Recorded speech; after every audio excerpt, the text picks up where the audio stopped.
The bruise on my cheekbone had turned a deep purple by the time I arrived at Bellini's. Even with the extra layers of concealer, it was still visible, a reminder of Daniel's temper from last night. I tucked a strand of my dark hair behind my ear, trying to hide the mark as I pushed through the heavy oak doors of the restaurant. "You're late again, Sophia," Marco, the floor manager, hissed as I hurried past. His eyes narrowed on the bruise before he looked away. "Table 7 needs clearing, and Valentina called in sick, so you'll be taking the private dining room tonight." I nodded, already reaching for my apron. The private dining room. My stomach twisted. Reserved for special clients, it meant extra tips, but also unwanted attention from wealthy men who thought their money could buy anything. Or anyone. "Sorry, my brother needed a ride to work," I lied, feeling the weight of it on my tongue. In reality, Joey had spent the morning helping me cover the bruise, his eyes dark with rage. "I'll touch that bastard if he ever lays a hand on you again," he'd promised, his fingers gentle on my face, such a contrast to his words. The restaurant hummed with the quiet conversations of Milan's elite. Crystal glasses clinked, silverware scraped against fine china, and the rich aroma of truffle and garlic perfumed the air. I moved between tables like a ghost, invisible to the patrons except when they needed something. That's how I preferred it, to remain unseen, unnoticed. Safer that way. I was clearing a table when I felt it. That peculiar sensation of being watched. The fine hairs on the back of my neck stood up, and my hands grew clumsy, nearly dropping an expensive crystal glass. Slowly, I turned toward the feeling. He sat in the far corner, partially hidden in shadow. Even from a distance, I could sense his power. It radiated from him like heat. A perfectly tailored black suit hugged broad shoulders, and a crimson tie provided the only splash of color, like fresh blood against snow. 2 men flanked his table, standing rather than sitting, their hands clasped in front of them, eyes constantly scanning the room. My breath caught in my throat as his gaze locked with mine. Dark eyes, nearly black, studied me with such intensity that I felt physically touched by his stare. He didn't smile, didn't nod, just watched. "That's Vittorio Ricci," whispered Elisa, another waitress, suddenly at my elbow. "He owns half of Milan's financial district and the other half doesn't cross him if they know what's good for them." I pulled my eyes away, forcing myself to continue working. "Why is he here? He doesn't usually come to Bellini's, does he?" Elisa shook her head, her blonde ponytail swaying. "No. First time I've seen him here. Marco is practically having a heart attack in the kitchen. Apparently, Ricci just showed up unannounced with his guards." 2 hours passed, and I managed to avoid the private dining room where Ricci had eventually moved. Other waitresses had been assigned to serve him and his guests who had arrived later. I was grateful for the reprieve, keeping myself busy with the main floor tables, ignoring the occasional glances thrown my way from the partially open door of the private room. It was nearing midnight when Marco grabbed my arm as I passed the kitchen. "Sophia, Ricci is asking for you specifically." My blood ran cold. "Me? Why?" "I haven't even served his table." Marco's grip tightened. "I don't ask questions of men like him, and neither should you. Just go, now." "He's alone. His guests left, and he's waiting." My feet felt leaden as I approached the private dining room. The 2 guards stood outside, their expressions impassive as one opened the door for me. Inside, Vittorio Ricci sat alone at a table meant for 12, an untouched glass of amber liquid before him. Up close, I could see the details I'd missed from a distance. A small scar bisecting his right eyebrow, the heavy gold signet ring on his left hand, the faint lines around his eyes suggesting he was in his late 30s. "Sir," I managed, my voice surprisingly steady despite the earthquake happening in my chest. "You asked for me?" He studied me for what felt like an eternity, his eyes eventually landing on my bruised cheekbone. I resisted the urge to touch it, to hide it. "Chi ti ha colpito?" he asked, his voice deep and smooth like aged whiskey. "Who hit you?" The question, so direct and unexpected, stole my breath. No one at Bellini's had directly acknowledged my bruise all night. Not even Marco. They'd seen, certainly, but chosen to look away, to pretend. Yet this stranger, this dangerous man, had cut straight through the pretense. I fell, I answered automatically. The lie I'd been telling myself for months whenever Daniel's temper got the best of him.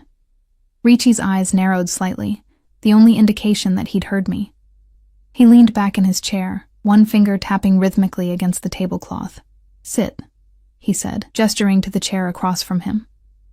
"I'm sorry, sir, but I'm not allowed." "Sit," he repeated, not raising his voice but somehow making the word fill the entire room. I sat. "Your name?" he asked, lifting his glass but not drinking. "Sophia Lombardi." Something flickered in his eyes. Recognition? Interest? I couldn't tell. "Lombardi," he repeated, as if tasting the name. "You have family in Milan?" My throat tightened. Something warned me to be careful. "Just my brother, Joey." Ricci nodded slowly, setting down his glass without drinking. "And who does your brother work for, Sophia Lombardi?" Fear prickled along my spine. Why was he asking about Joey? My brother worked as a mechanic, occasionally taking side jobs that paid cash. He never talked about them, and I never asked. We had an unspoken agreement. He didn't question my bruises, and I didn't question his late nights or unexplained cash. "He's a mechanic," I said, keeping my answer simple. Ricci's lips curved into something resembling a smile, though it never reached his eyes. "Is he? And does this mechanic know someone is marking his sister's beautiful face?" Heat rushed to my cheeks, partly from embarrassment, partly from the unexpected compliment embedded in his question. "It's nothing. It's not nothing," he said softly, dangerously. "Men who hit women are cowards. They deserve to be punished." A chill ran through me.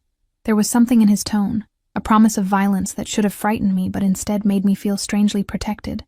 I looked down at my hands, twisted together in my lap. "Tell me his name," Ricci said. "No," I whispered, surprised at my own defiance. "It's not. He doesn't mean to. He just gets angry sometimes." Ricci leaned forward and I instinctively shrank back. He noticed, his eyes darkening.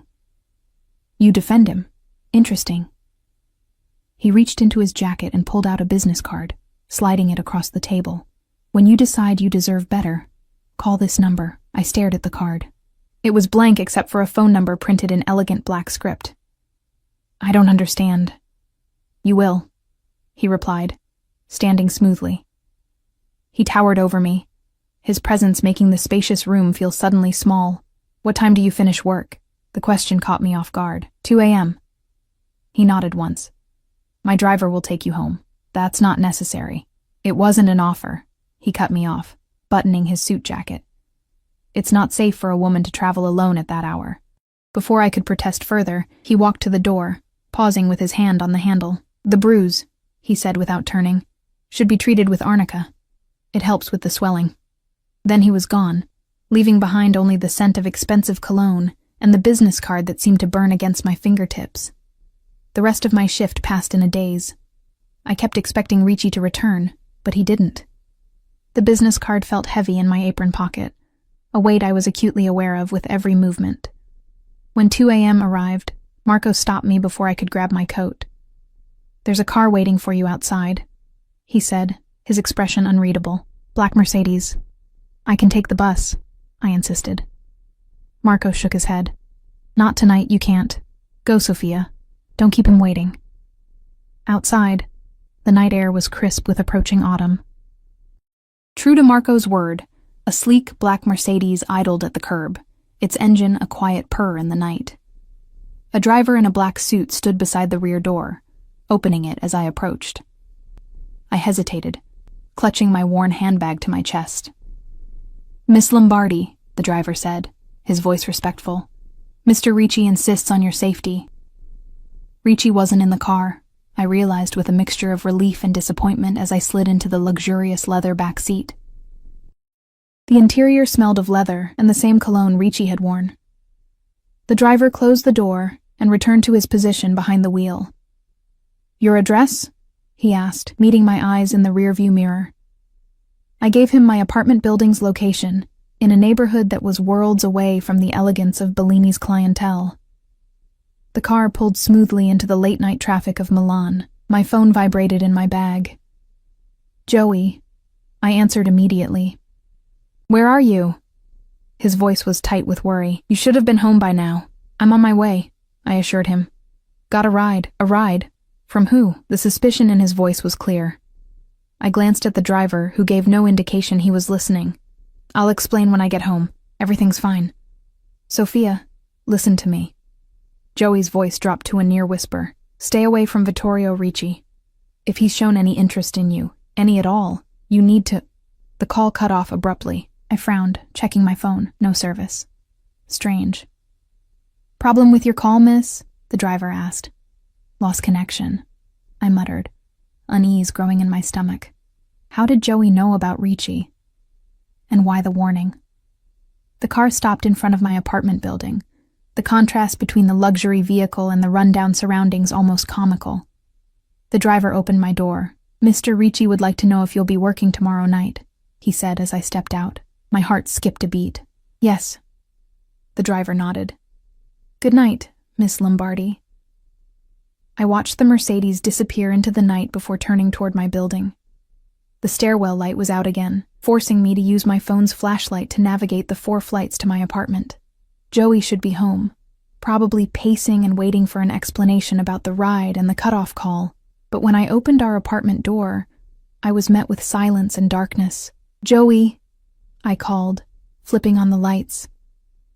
His boots weren't by the door. His jacket wasn't on the hook. I moved through our small apartment, checking each room, a growing sense of dread filling me. His bedroom door was ajar, unusual for my privacy-conscious brother. I pushed it open. The room was in disarray, drawers pulled out, clothes scattered on the floor. Joey's phone lay on the bed, which explained why I couldn't call him back. But my brother was nowhere to be found. On his pillow was a single business card, identical to the one Ricci had given me hours earlier.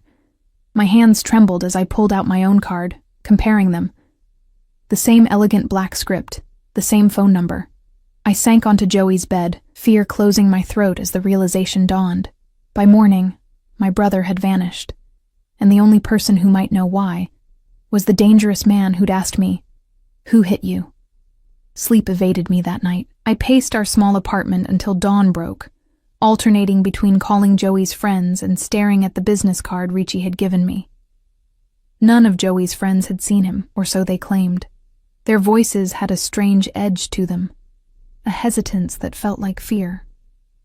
By 7 in the morning, my eyes burned from exhaustion and unshed tears. The bruise on my face had darkened further, a cruel reminder of why I'd caught Ricci's attention in the first place. Daniel had texted twice, his messages shifting from angry accusations to honeyed apologies. I ignored them all. The business card seemed to mock me from the kitchen table where I'd placed it. That small rectangle of expensive paper held answers. I was sure of it. But calling the number felt like stepping off a cliff with no knowledge of what waited below. I showered, dressed, and drank 3 cups of coffee, all while stealing glances at the card. By 9, I'd made my decision. With trembling fingers, I dialed the number. 1 ring, 2, 3. Pronto, a man's voice, not Ricci's. I need to speak with Vittorio Ricci," I said, my voice smaller than I'd intended. A pause. "Your name?" "Sophia Lombardi." Another pause, longer this time. 1 moment. The line went silent, not even hold music to fill the void. I paced the kitchen, phone pressed to my ear, heart hammering against my ribs. A full minute passed, then 2. "Sophia." Ricci's voice, warm and smooth, as if he'd been expecting my call all along.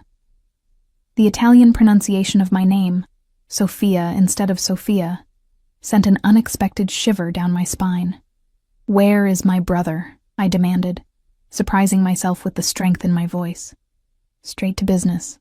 I admire that. There was a smile in his voice. "Your brother is safe. I want to see him." "Of course you do." He paused. "Are you at home?" The question sent a jolt of fear through me. "Why?" "Because I'm sending a car. Be ready in 20 minutes. "No, wait." But the line had already gone dead. I stared at the phone in my hand, panic rising in my chest. 20 minutes. What choice did I have? Joey was all the family I had left. If Ricci had him... I changed quickly into my best jeans and a simple blue blouse, applied minimal makeup, and tried to do something with my hair. The bruise stood out starkly against my pale skin, impossible to fully conceal. Exactly 19 minutes after Ricci's call, my phone buzzed with a text from an unknown number. Downstairs. The same black Mercedes from last night waited at the curb, the same driver holding open the rear door. This time, however, I wasn't alone in the back seat. Vittorio Ricci sat there, impeccable in another tailored suit. This one a deep navy. His eyes met mine as I hesitated at the car door. "Your brother is waiting," he said simply.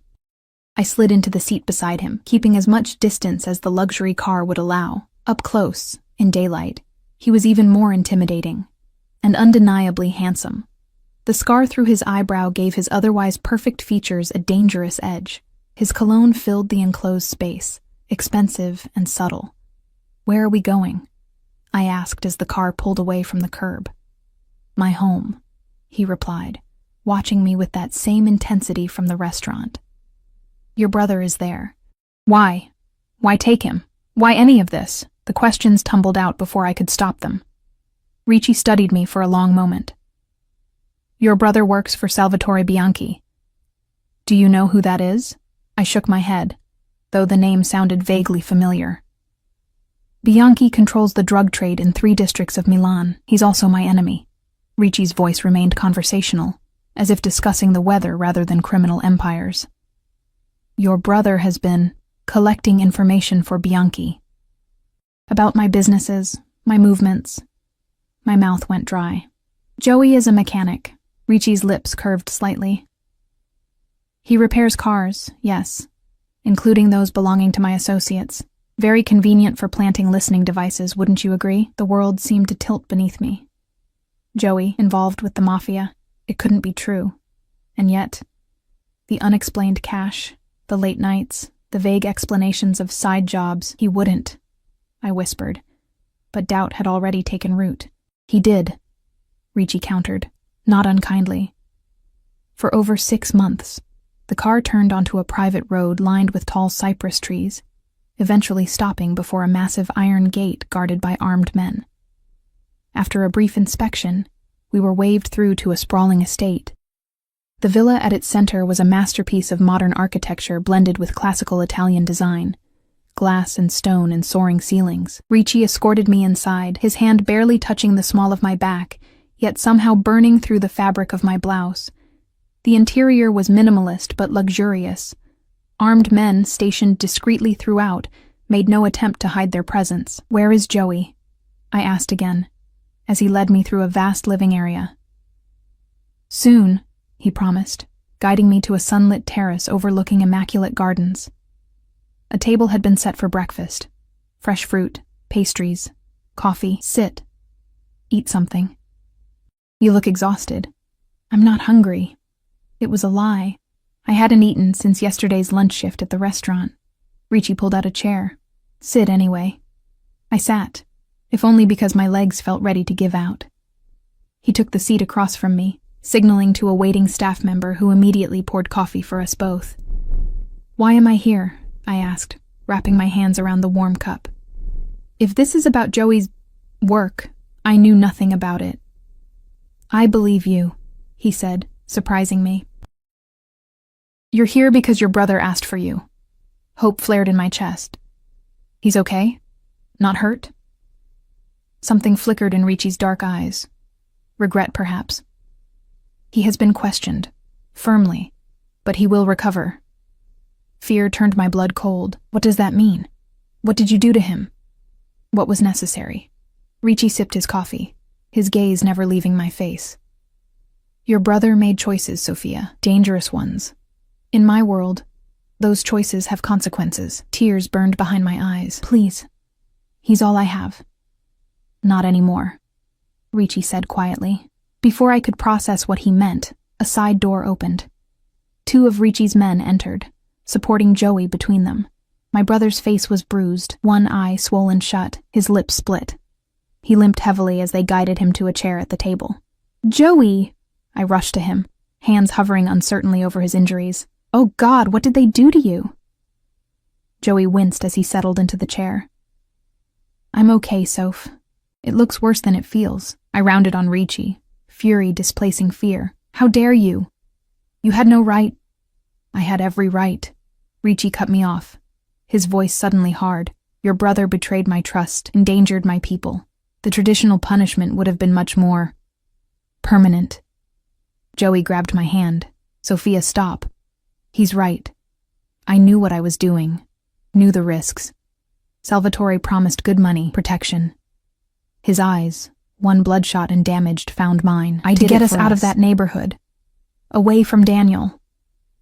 The mention of Daniel's name in front of Ricci made me flinch. Joey noticed, his grip on my hand tightening. Is that why you never did anything about him? I asked softly. Because you were working for Bianchi and couldn't risk drawing attention.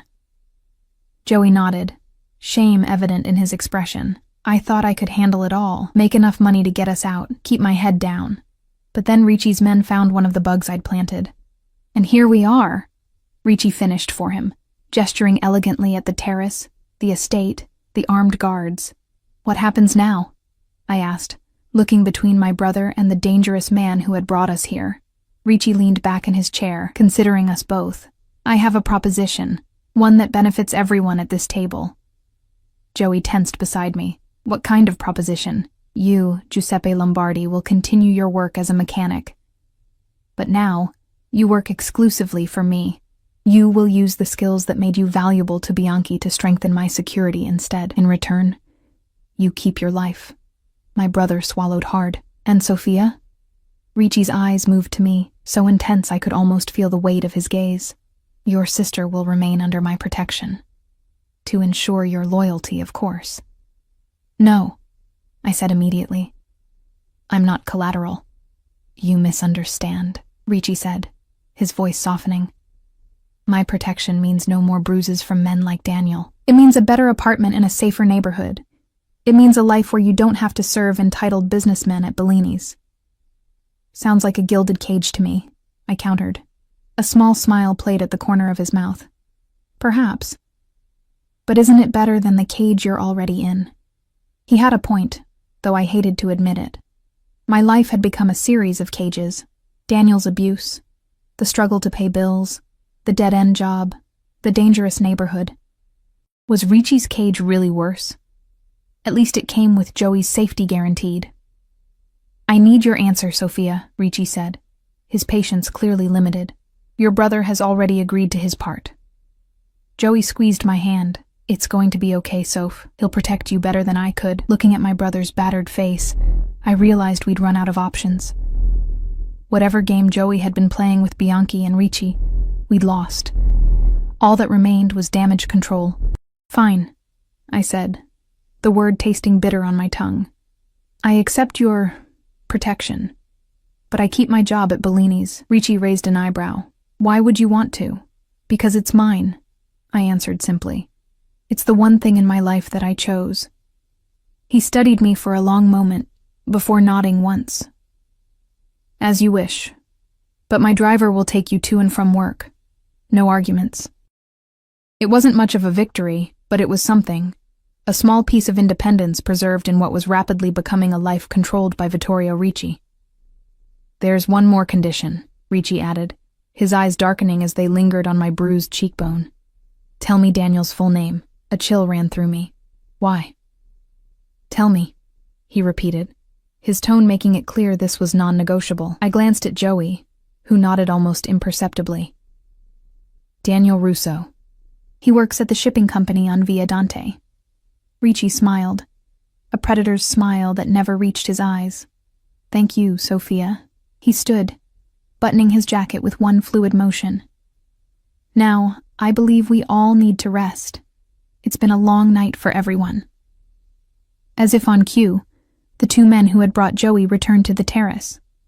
Show Miss Lombardi to the East guest suite, Ricci instructed them, and take her brother to the doctor for a final check before allowing him to rest. Wait, I protested. I'm staying here? For how long? Until your new apartment is ready, Ricci replied smoothly. 3 days, perhaps 4. Consider it a vacation. As the men led Joey away, Ricci caught my arm gently, leaning close enough that I could feel his breath against my ear. Daniel Russo won't hurt you again, he whispered. I promise you that, Sophia Lombardi. The certainty in his voice sent a shiver down my spine, not entirely from fear. The East Guest Suite was larger than my entire apartment, with floor-to-ceiling windows overlooking the manicured gardens and a bathroom that could have housed a small family. I spent hours simply staring out at the view, trying to process everything that had happened in the last 24 hours. Joey was given a room in another wing of the villa. I was allowed to see him briefly that evening, but he was heavily sedated after the doctor's treatment. Broken ribs, the stoic medical professional had informed me. Minor concussion. He'll heal. The clinical assessment did nothing to ease my guilt. Joey had suffered this because of me, because he'd been trying to make enough money to get us away from Daniel. I didn't see Ricci again that day. A stern-faced housekeeper named Alessandra brought me clothes, all in my size, which was unsettling, and informed me that Il Signore would see me at breakfast the following morning. Sleep came in fitful bursts, my dreams haunted by dark eyes and business cards, and Joey's battered face. I woke before dawn, showering in the luxurious marble bathroom, before selecting the most modest outfit from the provided wardrobe, black pants, and a simple cream blouse.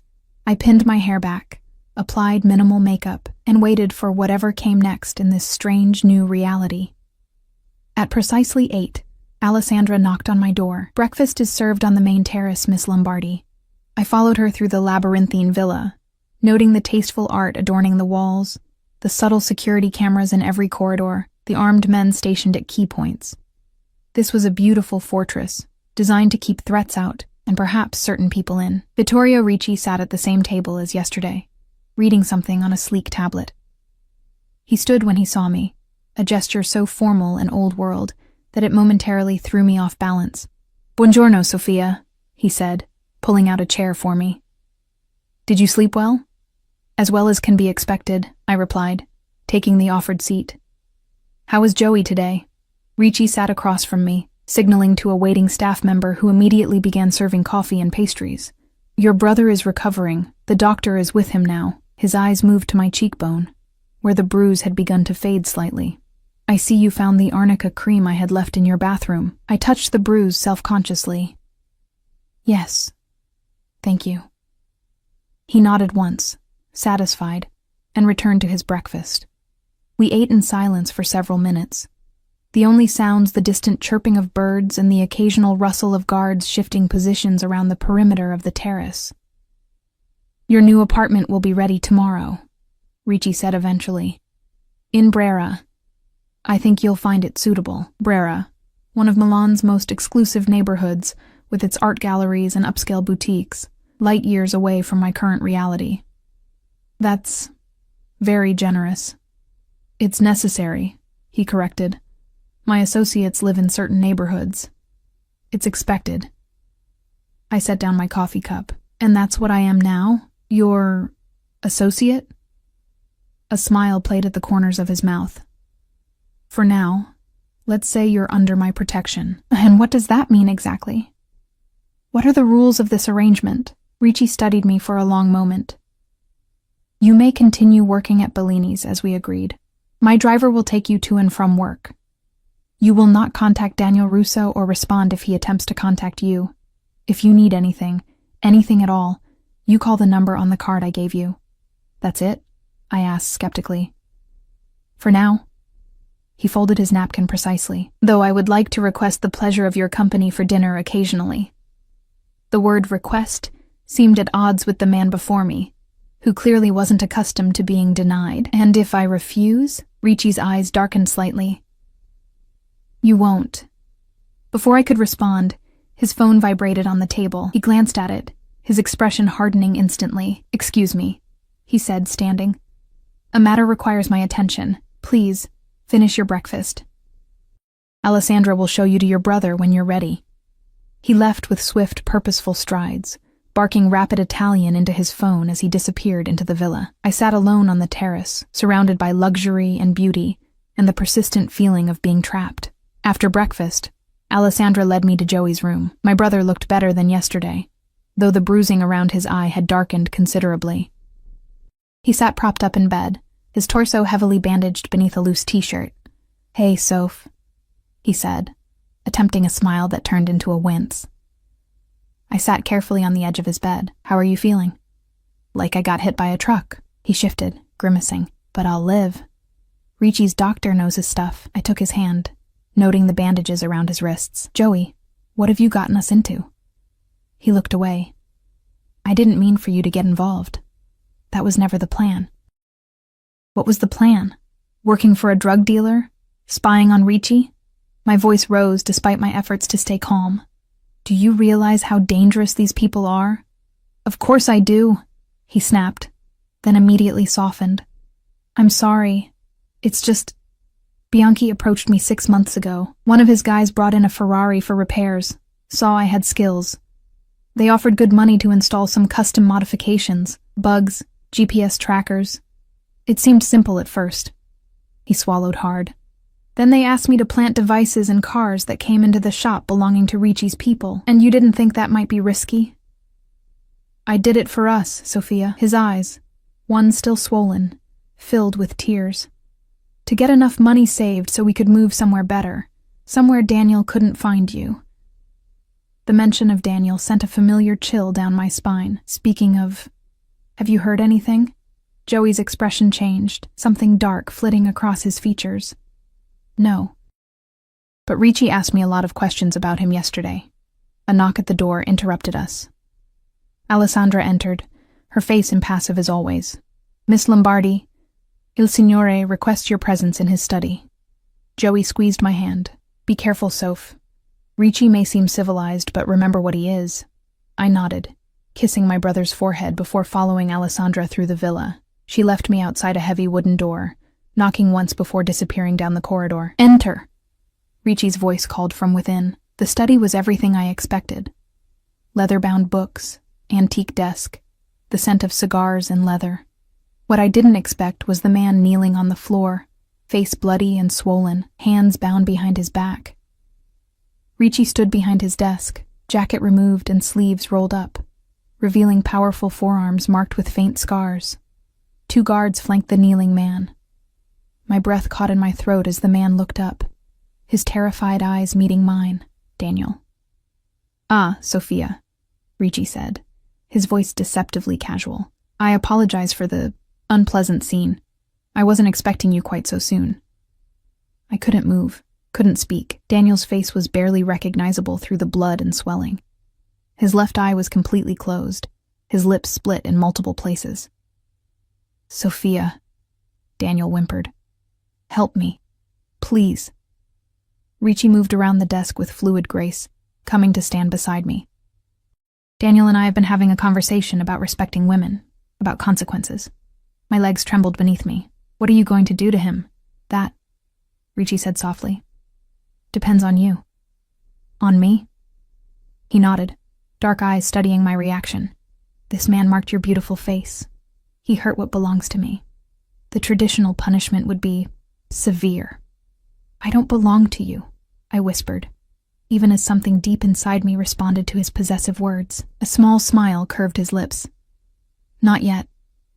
But you accepted my protection, Sophia, and I protect what's mine. Daniel sobbed on the floor. I'm sorry, Sophia. I never meant... I just get so angry sometimes. You know how I am. Ricci's expression hardened, his jaw tightening. Silence, he commanded, not even looking at Daniel. The room fell instantly quiet except for Daniel's ragged breathing. What do you want from me? I asked Ricci. Justice, he replied simply. Tell me what should happen to him. His fate is in your hands. I stared at Daniel, the man who had terrorized me for nearly a year, who had left bruises on my body and scars on my soul. Now he knelt broken and bleeding, at the mercy of a man far more dangerous than he could ever be. Let him go, I said finally. Ricci raised an eyebrow. After what he did to you, let him go, I repeated, finding strength in my voice. But make it clear that if he ever comes near me again, if he ever tries to contact me, I paused, surprised by my own next words. If he ever touches another woman, you'll finish this conversation. Something like respect flickered in Ricci's eyes. He turned to Daniel. You hear that? She's showing you mercy, more than you deserve. He leaned down, his voice dropping to a deadly whisper. But I am not so forgiving. If I ever see your face again, if I hear you've raised your hand to any woman, I will remove that hand. Understood?" Daniel nodded frantically, tears mixing with blood on his face. Ricci straightened, addressing his men. "Take him to the gate. Make sure he understands the conditions of his parole." The guards hauled Daniel to his feet and dragged him from the room. As the door closed behind them, Ricci turned to me.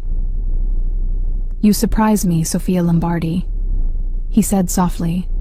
"Most would have wanted revenge. This isn't mercy," I replied. "Living in fear of you is punishment enough." He moved closer, close enough that I could smell his cologne, feel the heat radiating from his body. "Are you afraid of me, Sofia?" "Yes," I admitted, "but not in the way Daniel should be." Ricci reached up slowly, giving me time to pull away. When I didn't, his fingers gently traced the outline of the bruise on my cheekbone. "No man will ever mark you again," he promised, his voice rough with emotion. "Not while I breathe." The intensity in his eyes should have frightened me. Instead, it made something warm unfurl in my chest, something I hadn't felt in a very long time. Safety. "Why me?" I whispered. "You could protect anyone. Why choose me?" His thumb brushed lightly across my lower lip. "Because when I saw you in that restaurant, trying so hard to hide your pain, to remain invisible, I recognized something in you, something I once saw in myself." "What?" "Survival," he said simply. "The will to endure, to bend without breaking." His hand moved to cup my cheek. "You are stronger than you know, Sofia Lombardi." I should have stepped away, should have maintained distance from this dangerous man whose world I'd been unwillingly pulled into. Instead, I leaned into his touch, just slightly, my eyes fluttering closed for the briefest moment. When I opened them again, Ricci was watching me with an expression I couldn't quite decipher, hunger mixed with something softer, almost tender. "Go to your brother," he said, dropping his hand. "I have business to attend to, but tonight, you will join me for dinner. 8 o'clock. It wasn't a request, but somehow I didn't mind. The dress was a deep burgundy, the color of rich wine, or blood. It hung in the closet of my suite, alongside other garments I hadn't selected, all in my exact size. This one had been specifically laid out for dinner, with a handwritten note from Alessandra. "Il Signore suggests this one."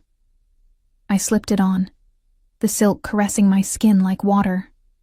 It fit perfectly, hugging my curves before falling gracefully to just above my knees. The neckline was modest, but flattering, the back dipping just low enough to be elegant without being risque. With my dark hair swept up and minimal jewelry, simple diamond studs that had also mysteriously appeared on my vanity, I hardly recognized the woman in the mirror. The bruise on my face had faded considerably, thanks to the arnica cream and time. With careful makeup application, it was now barely visible, a ghost of what Daniel had done, disappearing a little more each day.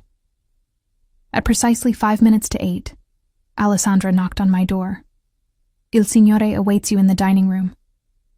I followed her through the villa's corridors, my heartbeat quickening with each step. Something had shifted between Ricci and me in his study that afternoon. A boundary crossed, an understanding reached. I wasn't sure what awaited me at dinner, but I knew it would be a turning point. The dining room was intimate despite its grandeur, with a table set for two and candles casting a warm glow over the space. Ricci stood as I entered, his eyes moving appreciatively over me. "Sei bellissima," he said softly. "You are beautiful." "Grazie," I replied, one of the few Italian words I knew with confidence. He held out my chair, waiting until I was seated before taking his own place. A server immediately appeared, pouring wine and presenting the first course. A delicate seafood appetizer. "I checked on your brother earlier," Ricci said, lifting his glass. "The doctor is pleased with his progress. He should be able to move around more tomorrow." Relief washed over me. "Thank you. For taking care of him, I mean. Despite..." I trailed off, not wanting to reference the reason for Joey's injuries. "Your brother made a mistake," Ricci acknowledged. "But he has paid for it, and now he works for me. The past is settled. We ate in comfortable silence for a few moments before I gathered the courage to ask the question that had been bothering me all day. What happened to Daniel after he left here? Ricci's expression remained neutral. He was escorted to the city limits and encouraged to remember our conversation. And Salvatore Bianchi? Won't he be looking for Joey? A cold smile played at the corners of Ricci's mouth. Bianchi has been informed that Giuseppe Lombardi is now under my protection. He won't interfere. Just like that? Just like that, Ricci confirmed. There are rules to our world, Sophia. Lines that aren't crossed. Taking my mechanic would cross one of those lines. I twirled the wine glass between my fingers. And what about me? What line do I represent? His eyes darkened, pinning me in place. You are a different matter entirely. The second course arrived, risotto with wild mushrooms, giving me a moment to collect myself under his intense gaze. Tell me about yourself, Ricci said as we continued eating. Before Bellini's, before Daniel. The request caught me off guard. No one had asked about my past in a long time. There's not much to tell. My parents died when I was 19. Car accident. Joey was 16. I dropped out of university to take care of him. Worked whatever jobs I could find. We moved to Milan 3 years ago when Joey got the mechanic position. And what were you studying before you had to leave? Art history, I admitted, somewhat embarrassed by how impractical it seemed. I wanted to work in a museum or gallery. Something like surprise flickered across Ricci's face. You never pursued it again? I shook my head. There was never time or money. Life became about survival. Survival, he echoed, the word heavy with meaning between us. You've done more than survive, Sophia. You've protected your brother, worked honestly, maintained your dignity in difficult circumstances. He leaned forward slightly. Do you know how rare that is? That strength? Warmth bloomed in my chest at his words. When was the last time anyone had seen strength in me rather than weakness? Daniel had systematically eroded my confidence over our year together, making me believe I was lucky he wanted me at all. What about you? I asked, deflecting his praise. How did you become... I gestured vaguely at our surroundings, at the armed guards visible through the windows patrolling the estate. A monster? He supplied, his tone lightening slightly. I didn't say that. He smiled, a genuine smile that transformed his face, making him look younger, almost boyish. But you thought it. I couldn't deny it. I'm trying to understand all of this. I gestured between us. Why you've brought me into your world. Ricci set down his fork, considering me thoughtfully. I was born into this life, Sophia. My father was capo before me, his father before him. I had no choice about the family I was born into, but I've made choices about how I run it. Unlike Bianchi, I don't deal in drugs or human trafficking. My businesses are largely legitimate: real estate, finance, import, export. Largely, I repeated, emphasizing the qualifier. A corner of his mouth quirked upward. There are aspects that operate in gray areas, yes, but there are lines I don't cross. The third course arrived, a perfectly cooked sea bass, along with a fresh bottle of wine. And what about women? I asked, emboldened by the wine and his apparent openness. Where do they fit in your world? His expression grew serious. My mother was the heart of our family until cancer took her 5 years ago. She taught me that a man's treatment of women reveals his true character. In our world, women are either respected or they are not. There is no middle ground. And which am I? I challenged, my voice softer than intended. Ricci's eyes locked with mine, intense and unwavering. You, Sophia Lombardi, are the first woman since my mother who has made me question my carefully constructed world. The admission hung between us, heavy with implication. I looked down at my plate, suddenly unable to maintain eye contact with the force of his gaze. Tomorrow you move to the apartment in Brera, he said, changing the subject. I've arranged for a car to take you to Bellini's for your evening shift. I'd almost forgotten about work, about the real world outside these walls. Thank you. One of my men will accompany you, discreetly, for your protection. Is that necessary? Daniel won't. It's not Daniel I'm concerned about. Ricci interrupted. Bianchi may see you as a way to get to your brother, or to me. The reminder of the dangerous world I'd been pulled into sent a chill down my spine. This is my life now, isn't it? Looking over my shoulder, being guarded, worrying about rivals and enemies I don't even know. Ricci reached across the table, his hand covering mine. His touch was warm, his fingers strong yet gentle. For now, yes, but I promise you, Sophia, you will adjust. And you will find there are compensations. Such as? I asked, my voice barely above a whisper, acutely aware of his hand still covering mine. Security, comfort, freedom from fear. His thumb stroked the inside of my wrist, sending shivers up my arm. And perhaps, in time, something more. The air between us seemed charged, electric with possibility. I should have pulled my hand away, maintained some boundary between us. Instead, I turned my palm upward, my fingers intertwining with his, almost of their own volition. I don't know if I can be what you want, I admitted, the words tumbling out before I could stop them. And what do you think I want? He asked, his voice low and intimate. A woman who accepts this world without question, who looks the other way when necessary, who doesn't mind the danger. Ricci's grip tightened slightly. What I want, Sophia, is a woman who sees me. Not the power, not the danger, but me. A woman with the strength to stand beside me, not behind me. A woman who challenges me, like you've done since the moment I asked who hit you, and you dared to lie to my face. A small laugh escaped me. That wasn't bravery. That was fear. Sometimes they're the same thing. He released my hand as dessert arrived. A delicate panna cotta with fresh berries. Enough serious talk for tonight. Tomorrow begins your new life. Let's enjoy this moment. We finished our meal with lighter conversation. Ricci asked about my favorite art, seeming genuinely interested in my passionate, if somewhat rusty knowledge of Renaissance painters. I learned he had studied economics at Oxford before being called home when his father fell ill. He made me laugh with stories of his childhood in this very villa, running from his tutors to hide in the gardens.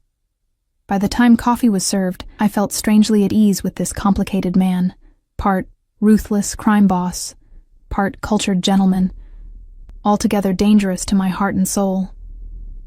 As if reading my thoughts, Ricci set down his cup. You're wondering if you're making a terrible mistake, getting too comfortable with the devil. I didn't deny it. Aren't I? Perhaps, he acknowledged. But consider this. You've spent a year with a man who hurt you, who made you small. Who's the real devil in that comparison? Before I could answer, his phone vibrated on the table. He checked it, his expression immediately hardening into the mask of the powerful capo. I must attend to this, he said, standing, but the night is too beautiful to waste. Would you walk with me in the gardens before retiring? I nodded, rising from my chair. Ricci offered his arm, a formal gesture that felt both old-fashioned and right. I slipped my hand into the crook of his elbow, feeling the solid strength of him beneath the expensive fabric of his suit. The gardens were illuminated by subtle lighting along the pathways, the October air crisp but not uncomfortable. We walked in silence, my mind racing with everything that had happened, everything that had been said. Your thoughts are very loud, Ricci commented, as we paused beside a fountain. I'm trying to reconcile the man who had Daniel beaten with the man who knows about Renaissance art and treats his mother's memory with such reverence. Ricci turned to face me, his expression serious in the moonlight. They are the same man, Sophia. I won't pretend to be something I'm not. I've done things that would horrify you. I'll likely do them again, but never without reason, never without honor. Is there honor in your world? I asked softly. In my world, it's all that separates us from true monsters. He reached up, his fingers brushing a strand of hair from my face with unexpected tenderness. I won't lie to you, Sophia, ever. That's my promise. As his hand lingered on my cheek, I found myself leaning closer, drawn to him despite everything I knew, everything I feared. His eyes dropped to my lips, his intention clear. The moment hung between us, fragile and charged. I knew if I let him kiss me, there would be no going back. I would be choosing this world, this life, this dangerous man. As if sensing my hesitation, Ricci stepped back slightly. It's late. You should rest. Tomorrow will bring many changes. Disappointment and relief warred within me, as he offered his arm again to escort me back to my suite. At my door, he lifted my hand to his lips, placing a gentle kiss on my knuckles. Buonanotte, Sophia, he murmured against my skin. Dream of possibilities. As I closed the door behind me, I leaned against it, heart racing. I was falling for Vittorio Ricci, a man who commanded fear and respect in equal measure, who had beaten my brother and saved me from Daniel, who offered protection with one hand and danger with the other. And the most frightening part? I wasn't sure I wanted to stop falling. My new apartment in Brera was a dream, spacious and elegant with high ceilings, gleaming hardwood floors, and windows that flooded the space with natural light. The furniture was minimalist but luxurious, the kitchen outfitted with appliances I didn't know how to use, the bathroom a marble sanctuary. Everything about it whispered wealth and taste. This is too much, I said to Joey as we explored the space together. My brother was still moving stiffly, his ribs wrapped tightly beneath his shirt, but the swelling around his eye had gone down considerably. It's exactly what you deserve, Soph, he replied, running his hand over the smooth countertop. After everything you've been through. I gave him a pointed look. You mean after everything Ricci put us through? Joey sighed, easing himself onto one of the bar stools at the kitchen island. I'm the one who got us into this mess, remember? Working for Bianchi, planting those bugs. Ricci could have killed me, should have by their rules. Instead, he gave me a job, an apartment down the hall from you, and his protection. Because he wants something from me, I said quietly. A knowing look crossed Joey's face. You like him. That's not... It's okay if you do, he interrupted. I've seen how he looks at you, like you're the most fascinating thing he's ever encountered. Heat rose to my cheeks. He's dangerous, Joey. So is crossing the street in Milan. My brother countered with a shrug, then winced at the movement. At least with Ricci, the danger comes with security, and he obviously cares about you. Before I could respond, my phone buzzed with a text message from an unknown number. Car will arrive at 5 p.m. for your shift at Bellini's. V. Not Vittorio or Ricci, just V. The intimacy of it sent a small thrill through me, which I immediately tried to suppress. Joey raised an eyebrow at my expression. Him? I nodded, tucking the phone away. He's sending a car for my shift tonight. See, taking care of you. Joey stood carefully. I should go. I start at Ricci's garage tomorrow morning. I hugged him gently, mindful of his injuries. Be careful, Joey. You too, Soph. He gave me a meaningful look. With your heart, I mean. After he left, I wandered through my new home, still trying to process everything. My few belongings from the old apartment had been moved here, looking strangely out of place among the luxury. My worn paperbacks lined one shelf of the otherwise empty bookcase, my faded throw blanket draped over the pristine sofa. At precisely 5, the doorbell rang. A serious-faced man in a black suit stood in the hallway. Miss Lombardi, I'm Paolo. I'll be accompanying you to Bellini's tonight. The black Mercedes was waiting downstairs.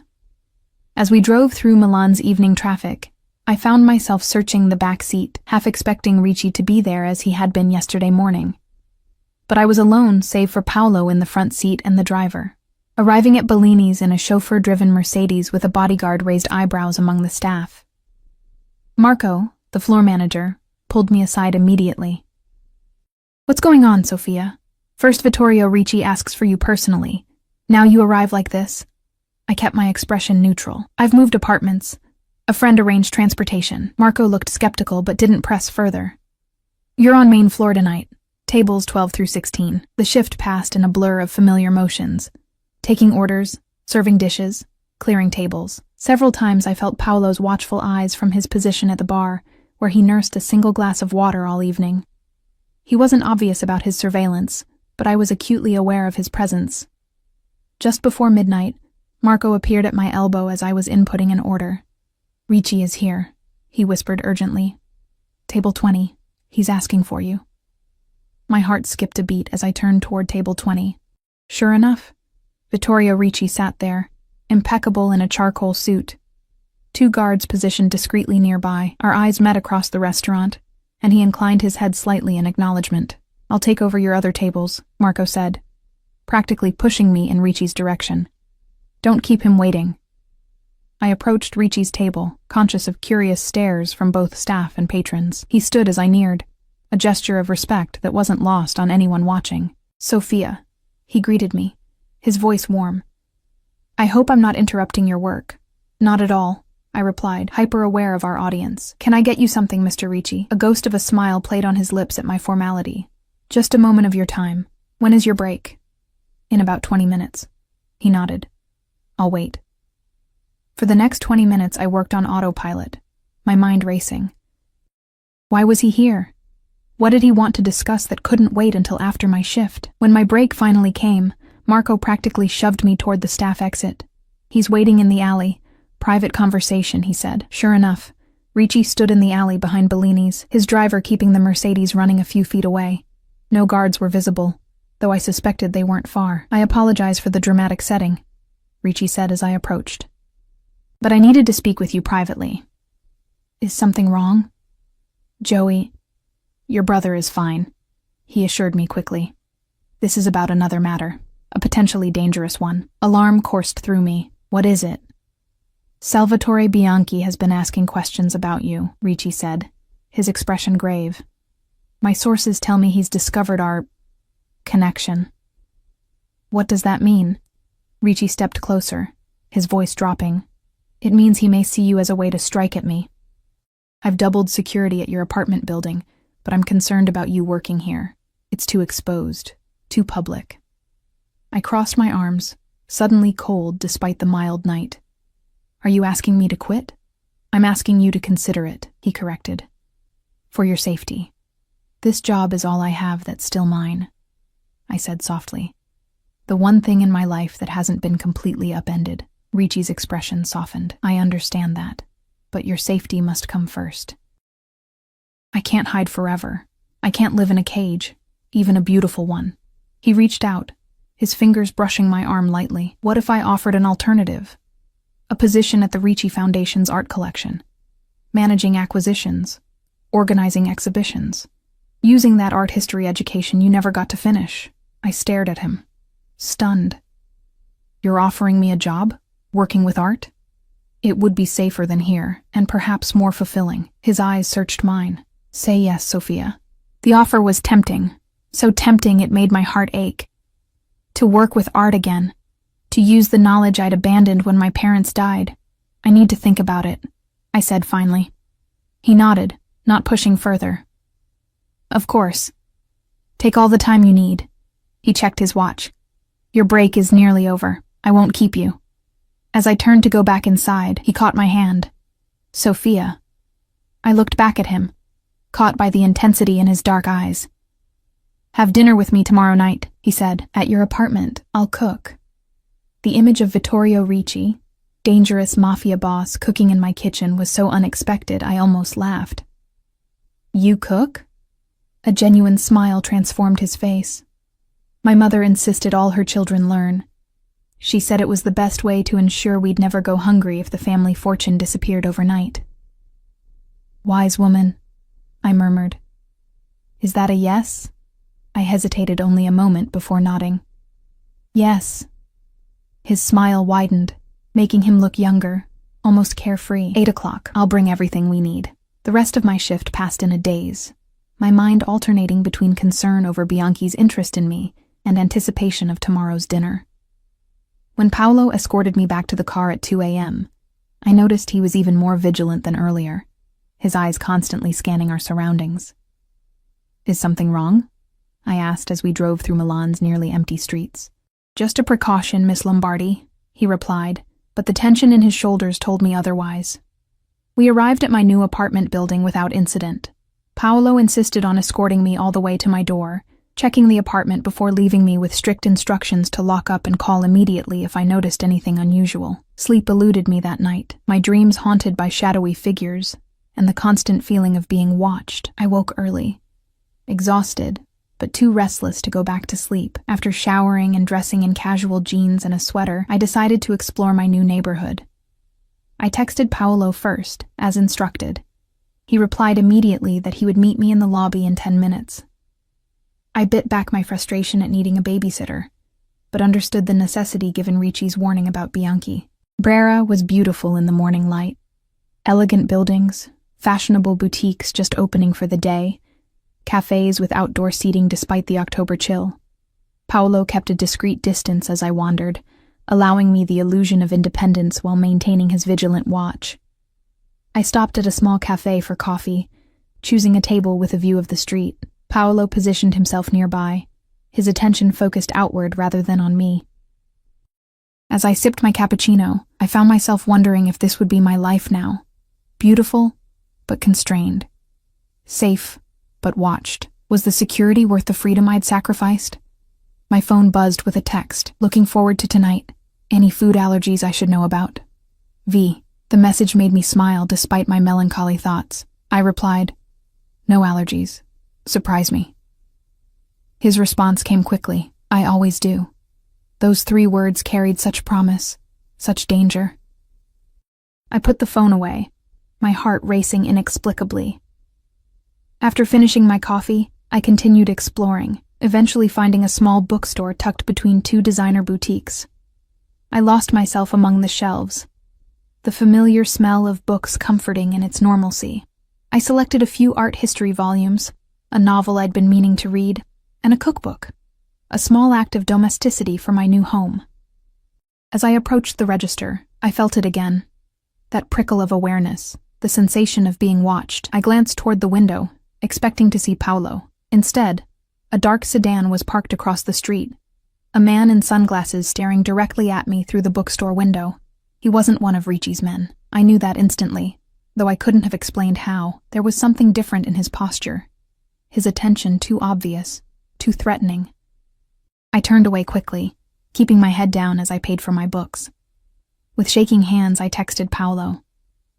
Dark sedan across street, man watching me. Not sure, but feels wrong. Paolo appeared beside me in seconds, his hand beneath his jacket where I knew he carried a weapon. Act normal, he murmured, taking the shopping bag from me. We're going to walk out together, laughing like old friends. Get in the car immediately when we reach it. I nodded, forcing a smile as we exited the bookstore. Paolo put his arm around my shoulders, an intimacy that would have bothered me under normal circumstances, but now felt protective. We walked briskly down the street, Paolo guiding me toward where his car was parked. A glance over my shoulder confirmed the man from the sedan was following us, joined now by a second man. They weren't even trying to be subtle. They're following, I whispered to Paolo. I know. Keep walking. His grip tightened slightly. Almost there. We reached the car, Paolo practically shoving me into the back seat before jumping into the driver's position. The engine roared to life, and we pulled away from the curb with a squeal of tires. Are they following? I asked, turning to look out the rear window. Yes. Calling for backup now, Paolo replied, pressing a button on the dashboard. He spoke rapid Italian into what must have been a built-in communication system, his voice tense but controlled. We weaved through traffic, Paolo driving with aggressive precision. The sedan stayed behind us, matching our every turn. My heart pounded in my chest as Paolo took a sharp right, then an immediate left, trying to lose our pursuers. Who are they? I asked, gripping the door handle as we took another corner too fast. Bianchi's men, Paolo confirmed grimly. Hold on. He made a sudden U-turn, causing horns to blare around us. For a moment, I thought we'd lost the sedan, but it appeared again in the side mirror, still in pursuit. Paolo cursed under his breath, accelerating through a yellow light, just as it turned red. The sedan followed, nearly colliding with a delivery truck. We sped through narrow streets, Paolo's knuckles white on the steering wheel. And then suddenly, salvation. 2 black SUVs appeared ahead, blocking the road. Paolo drove straight toward them, swerving at the last moment to squeeze past. The sedan, following too closely, had to brake hard to avoid collision. In that moment of hesitation, men poured from the SUVs, weapons drawn. Paolo continued driving, and I caught only a glimpse of Bianchi's men being surrounded before we turned a corner and the scene disappeared from view. Ricci's men? I asked, my voice shaking. Paolo nodded. They'll handle it. We're going straight to Il Signore now. 20 minutes later, we arrived at Ricci's villa. Paolo escorted me inside, where Ricci waited in the entrance hall, his expression thunderous. Are you hurt? He demanded, crossing to me in 3 long strides. No, I'm fine, I assured him, though my hands still trembled. Just shaken. Ricci turned to Paolo, who gave a brief report in Italian, too rapid for me to follow. With each word, Ricci's expression darkened further. When Paolo finished, Ricci dismissed him with a nod. This changes everything, Ricci said once we were alone. Bianchi has crossed a line targeting you directly. What happens now? I asked, hugging myself against a sudden chill. Ricci's eyes were cold, his jaw set in a hard line. Now I end this, once and for all. As he pulled me into his arms, holding me tightly against him, I knew with absolute certainty that by tomorrow, Salvatore Bianchi would no longer be a threat. And I found, to my surprise, that I didn't care what that meant, what lines Ricci would cross to ensure my safety, because in his arms, for the first time since my brother vanished that fateful night, I felt truly, completely safe, and I never wanted to let that feeling go. I choose you, I whispered against his chest. I choose this life. Ricci pulled back slightly, his hands coming up to frame my face. Are you certain? Once you step fully into my world, there's no going back. I met his gaze steadily. I'm certain. No more hiding. No more pretending I don't feel what I feel for you. Something fierce and possessive flashed in his eyes. Say it again. I choose you, Vittorio, I repeated, using his first name for the first time. All of you. The danger, the protection, everything. With a sound like a growl, he captured my lips with his. The kiss was everything I'd imagined and more. Passionate yet tender, demanding yet giving. His arms tightened around me, pulling me against the hard planes of his body as mine melded to his. When we finally broke apart, both breathing heavily, he rested his forehead against mine. Ti proteggerò sempre, he murmured. I will always protect you. And as he led me deeper into his villa, his hand warm and secure around mine, I knew that whatever came next, whatever dangers Bianchi posed, whatever challenges awaited us, I had found my place, not in a cage, but at the side of a man who saw my strength when others saw only vulnerability. A man who, when he saw my bruises, had asked, "Who hit you?" and then had made sure it would never happen again.